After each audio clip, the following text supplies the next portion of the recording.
और अगर मौका मिल रहा है और वो लगवाने जा रहा है और कुछ सवाल दिमाग में, डाउट दिमाग में, तो उसको डाउट क्लियर करके जाना है कल।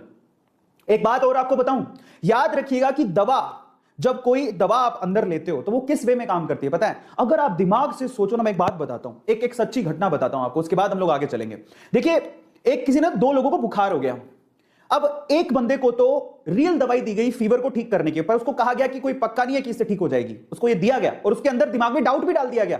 समझो, उसको फीवर की दवाई दी गई और उसके दिमाग में डाउट डाल दिया गया कि भैया पक्का नहीं है तेरा फीवर ठीक हो जाए। दूसरे बंदे को फीवर की दवाई दी ही नहीं गई, उसको ऐसी रैंडम गोली दे दी, भले ये चूसने की गोली भैया चूसो, और उसको बोला इसे 100% आपका फीवर ठीक हो जाएगा। आप बिलीव करेंगे कि 5 दिन बाद जिसको रैंडम दवाई दी गई थी उसका फीवर ठीक हो गया, लेकिन जिसको रियल दवाई दी गई थी उसका फीवर ठीक ही नहीं हुआ। इसका मतलब कोई भी वैक्सीन या दवाई के साथ एक चीज और जुड़ी हुई है, वो है आपका पॉजिटिव थॉट प्रोसेस। अगर आप यकीन करोगे कि ये मुझे पूरी तरह से ठीक कर देगी, तो वो पक्का काम करेगी।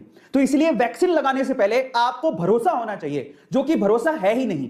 अगर आपका भरोसा डगमगाया हुआ है तो आप मान के चलिए आपकी बॉडी का इम्यूनिटी सिस्टम उसको पॉजिटिव वे में रिस्पॉन्ड करेगा ही नहीं।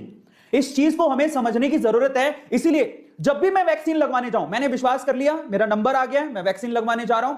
जब भी मैं वैक्सीन लगवाने जाऊं, मैं एक पॉजिटिव थॉट प्रोसेस के साथ जाऊं, क्योंकि अब मैं वैक्सीन लगवाने जा रहा हूं, मुझे कुछ नहीं होगा, कोरोना मेरा कुछ नहीं बिगाड़ पाएगा। क्योंकि ये पॉजिटिविटी, आप माने नहीं माने, आपके सराउंडिंग एनर्जी होती है, ऑरा होता है, साइंस भी इस पे बिलीव करता है। और अगर आप पॉजिटिव थॉट प्रोसेस के साथ वैक्सीन लगवाने जाएंगे तो आपको कुछ भी नहीं होगा, आप कोरोना से बच भी जाएंगे।